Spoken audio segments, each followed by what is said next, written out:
Upgrades.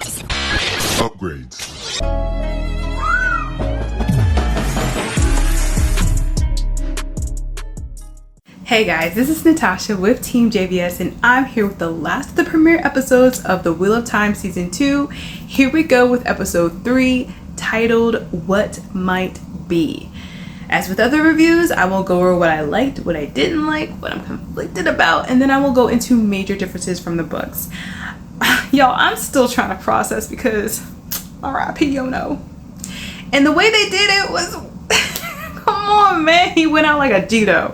I do understand that it had to be a character that Perrin cares about and we, the audience, knows, but this one hurts. The Song-Chan did not come to play. Perrin having that convo with the Shamael, great chemistry between Marcus Rutherford and Ferris Ferris. I loved and hated at the same time. Loved it because it was completely unexpected, and the fact that she knew how to mess with Perrin's head. The father of lies, ladies and gentlemen. The reason I hate it is for the same reasons, because Perrin is already having issues, and this just exacerbated as far as his will powers are concerned. And I'm just wondering if that part was really necessary, but hey, anything to sow chaos, right? As soon as I saw the caravan, I knew Elias was going to stage a rescue. I wanted to see Elias in action, but we only saw the aftermath of the soldiers. But the blood on his clothes was a good look, though. And also, if you think about it, Ishii allowed Elias to help Perrin escape, and he did that just to see what would happen. Love it. We got Nynaeve's accepted test finally. Kudos to the hairstylist because Nynaeve's hair was on point for each ring. A lot of the dialogue before she goes in is straight from The Great Hunt, which was a nice touch. So I was impressed until Sheriam said, "The way back will come but once," and then nothing else. I was like, where's the rest of it? Why leave out "be steadfast"? Just 2 extra words.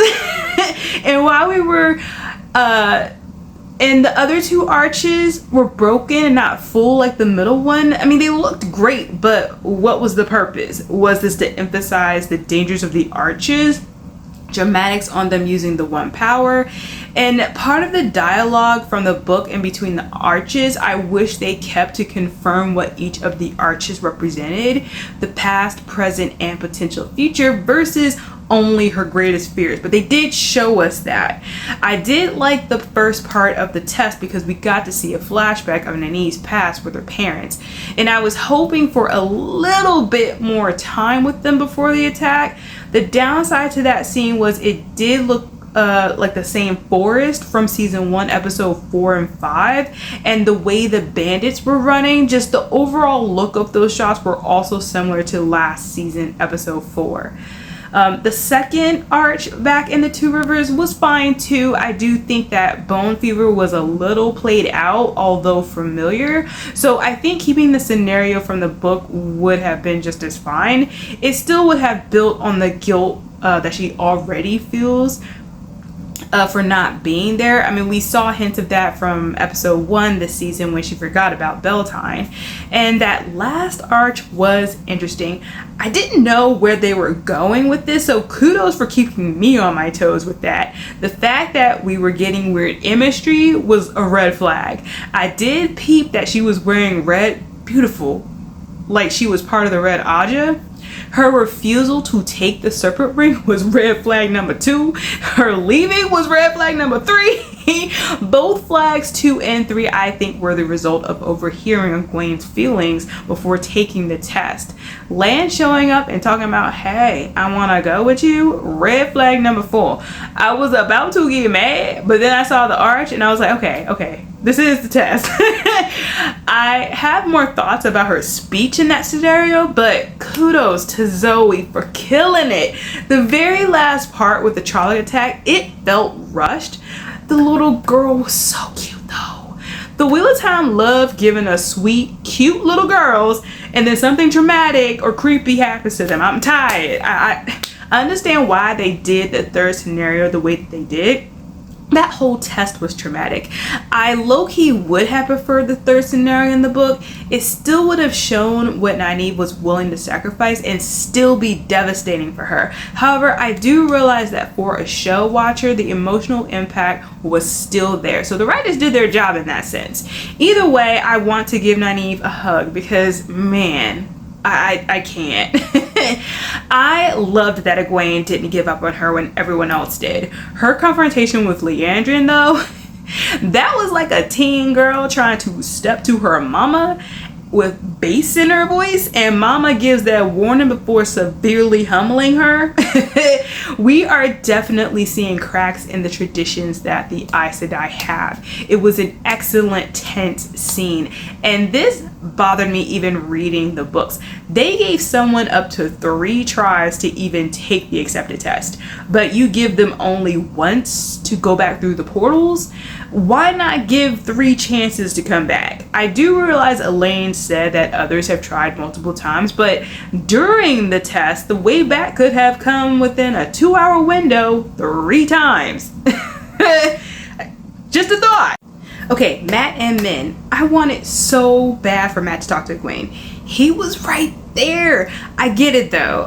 I'm mad at myself because I should have known Leandrin was the one that found Min, and also that she would be manipulating the situation. I really hope Min speaks up, especially since her and Matt seem to have a good friendship going. Like, a solid one, or started one anyway. Logain and Rand's interaction was gold. Logain gets Rand to go out of his way to get wine, and then it's like, you can't stop the madness, bruh. And the power, you can't stop that either. So just live with it. And it's interesting to me how Logain genuinely feels that he is hearing Lews Therin's when we all know that Rand is that one. I really like the party scene that Rand crashes with Selene. The politicking with the nobles, on par with what I read. Lady Anvar, though, I really like the costuming in this scene, the different colors, and Rand's fancy red coat. But I am surprised Selene hasn't been wearing more white. She's worn a white shirt and blue skirt, so it seems like she's following Rand's lead when it comes to clothes. Also, that dream, though, that looked a little too real, right? And now for the book spoilers for Easter eggs. So please, if you have not read the books or finished the series, please exit now. Last warning. Okay, let's get to it. First off, Uno. Again, why now? I knew Rafe said that we were going to lose some characters a lot sooner. However, I just didn't think it would be this soon for Uno. I mean, there were so many Uno moments I was looking forward to. I just really wanted to see him trying not to curse because of Nynaeve. Like, that would have been a good moment. And I'm not going to see that now. And I'm just more disappointed and nitpicky at this point. I am concerned, though, for Elias now. I'm preparing myself for his death. I just hope that we get him long enough, and if he does go, it's against someone like Slayer, who I hope they include in the show. And with Nynaeve, I feel like the speech was too soon. It was more impactful when she said it in her test to become Aes Sedai. It was also impactful because Egwene was part of that process, and the hypocrisy of that situation when Egwene wants to change things. However, we love to see Nynaeve get fresh with the Aes Sedai to the point of saying F you. So from that perspective, kudos to that. Again, it's not going to make a difference for a show watcher. And while the hope is the show makes it to 8 seasons, if for some reason they don't, at least we still got a little bit of a taste of that particular scene from the books. So again, this is just me being nitpicky.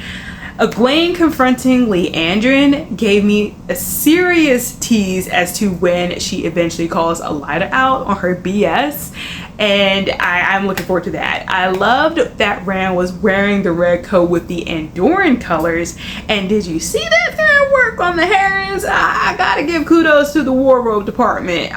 Also, I really miss Tom in this scene, y'all. It would have been nice to see him also teach Rand about the Game of Houses this season. And there's still time, but I hope we still get that.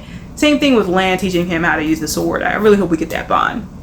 Was I the only person slightly disappointed that Celine going a little crazy was a dream? I hope readers still peeped it though, because I cannot wait until she goes completely ham. I noticed that Perrin was sleeping hard again in the caravan. That has to mean he's in the wolf dream, right? I mean, so those are my thoughts on episode 3. Be sure to like and subscribe and hit that notification bell button so you'll know when Team JVS drops new content. Let me know in the comments your thoughts of this episode. Again, if you are going to include book spoilers, please put a spoiler warning. Thanks guys, bye. I can see skyline.